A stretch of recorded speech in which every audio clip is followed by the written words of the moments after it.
الحمدللہ رب العالمین والصلاة والسلام علی رسولہ محمد وآلہ وصحبہ اجمعین اشہد ان لا الہ الا اللہ وحدہ لا شریک لہ واشہد ان محمدا عبدہ ورسولہ اما بعد۔ معزز ناظرین، ماہ رمضان کی مناسبت سے مناسب معلوم ہوتا ہے کہ آپ کے سامنے اس ماہ مبارک کی فضیلت کیا ہے بیان کیا جائے۔ کتاب و سنت کے اندر یہ مہینہ انتہائی مبارک مہینہ ہے، انتہائی اہمیت اور فضیلت والا مہینہ ہے۔ اس مہینے کی فضیلت کو بیان کرنے کے لیے اتنا ہی کافی ہے کہ قرآن کریم جو ہمارا دستور حیات ہے، اللہ رب العالمین کی طرف سے عظیم نعمت ہے، بلکہ سب سے بڑی نعمت ہے، وہ اسی ماہ مبارک کے اندر نازل ہوا ہے۔ اللہ رب العالمین کا ارشاد ہے شہر رمضان الذی انزل فیہ القرآن۔ اس مہینے کی فضیلت یہ ہے کہ اس مہینے کے اندر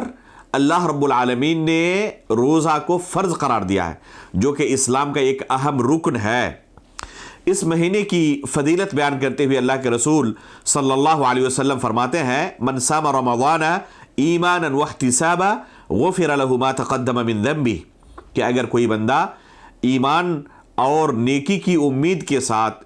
رمضان مہینے کا روزہ رکھے تو اللہ رب العالمین اس کے سابقہ تمام گناہوں کو معاف فرما دیتا ہے۔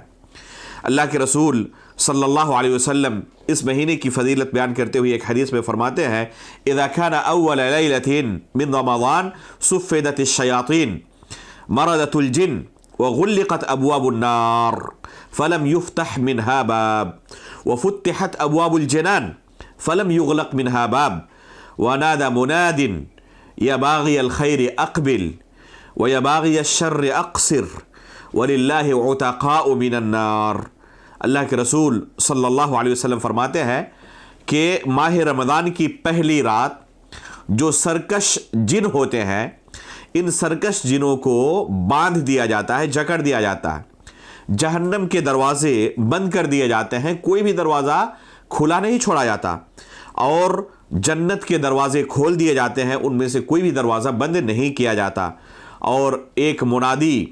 ایک آواز دینے والا آواز دیتا ہے کہ اے نیک عمل کرنے والے، نیک عمل کرنے کے اندر آگے بڑھو، اور اے برائی کرنے والے اپنی برائی کو لگام دو۔ اللہ رب العالمین اس مہینے کے اندر اپنے بہت سارے بندوں کو جہنم سے آزادی عطا کرتا ہے۔ تو اس مہینے کی فضیلت کا کیا کہنا، جس مہینے میں اللہ رب العالمین لوگوں کو جہنم سے نجات دلاتا ہے، جس مہینے کے اندر جنت کے دروازے کھول دیے جاتے ہیں، جہنم کے دروازے بند کر دیے جاتے ہیں۔ اس لیے کہ انسان کو چاہیے کہ جتنا ممکن ہو سکے نیک عمل کر کے اپنے آپ کو جنت کا باسی بنا لے، اپنی گردن جہنم سے آزاد کرا لے۔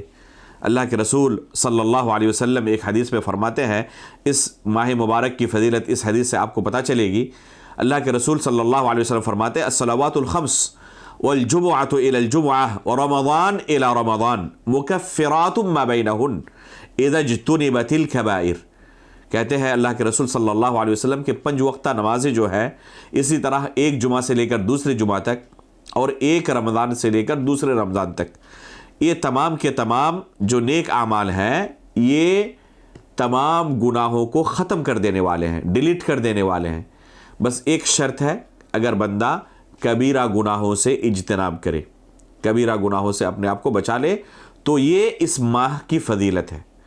اگر کوئی بندہ اس مہینے میں عمرہ کرتا ہے تو اسے حج کے برابر ثواب ملتا ہے۔ اس مہینے کے اندر اللہ رب العالمین نے لیلۃ القدر جیسی عظیم رات رکھی ہے، جس کی عبادت 1000 مہینوں کی عبادت سے بہتر ہے۔ اسی مہینے کے اندر اعتکاف جیسی اہم عبادت آتی ہے۔ اسی مہینے کے اندر جبریل امین کے ساتھ اللہ کے رسول صلی اللہ علیہ وسلم قرآن کریم کا دور کیا کرتے تھے، قرآن کریم کا مراجعہ کیا کرتے تھے۔ جب یہ مہینہ داخل ہوتا تو اللہ کے رسول حد درجہ سخی اور فیاض ہو جاتے، اور آخری عشرے میں خصوصی طور پر عبادت کے اندر انتہائی زیادہ اللہ کے رسول منہمک ہو جاتے۔ تو یہ مہینہ عام مہینہ نہیں ہے، دوسرے مہینوں سے یہ مہینہ الگ ہے، تمام مہینوں کے اندر اسے فضیلت حاصل ہے، لہذا ہمیں یہ مہینہ عام مہینوں کی طرح نہیں گزار دینی چاہیے۔ اس مہینے کی ہمیں قدر کرنی چاہیے۔ یہ چند دن ہیں، ایام معدودات قرآن میں اللہ رب العالمین نے کہا ہے، ان دنوں کو، یہ چند دن ہے، گنتی کے دن ہے، اور ہر سال ہم یہ محسوس کرتے ہیں کہ کب یہ مہینہ آیا، ابھی ہم نے اس کا استقبال ہی کیا ہے، کہ چند دنوں کے بعد ایسا محسوس ہوتا ہے کہ اتنی تیزی سے یہ مہینہ ہم سے گزر گیا کہ ہم عبادت کے ذریعے اپنے اعمال کو، اپنے دامن کو نیک اعمال سے بھر نہیں سکے، اور آخر میں ہمیں حسرت و افسوس ہر سال کرنا پڑتا ہے۔ اب یہ مہینہ جب ہمارے درمیان شروع ہو رہا ہے تو ہمیں پہلے ہی کمر کس لینا چاہیے اور ایک عزم کے ساتھ، حوصلے کے ساتھ اس کا استقبال کرنا چاہیے، اور یہ ارادہ رکھنا چاہیے کہ اس مہینے میں اللہ رب العالمین کی عبادت کر کے ہم اپنے تمام گناہوں کی معافی کرا لیں گے، اللہ رب العالمین کو راضی کر کے جہنم سے اپنے آپ کو آزاد کرا لیں گے۔ اللہ رب العالمین سے ہم دعا کرتے ہیں کہ اللہ رب العالمین کما حقہ اس مہینے کی عبادت کرنے کی ہمیں توفیق عطا فرمائے، اخلاص کے ساتھ، صحت و عافیت کے ساتھ اس مہینے کے صیام و قیام کی توفیق عطا فرمائے۔ آمین، تقبل رب العالمین، وصلی اللہ علی نبینا محمد۔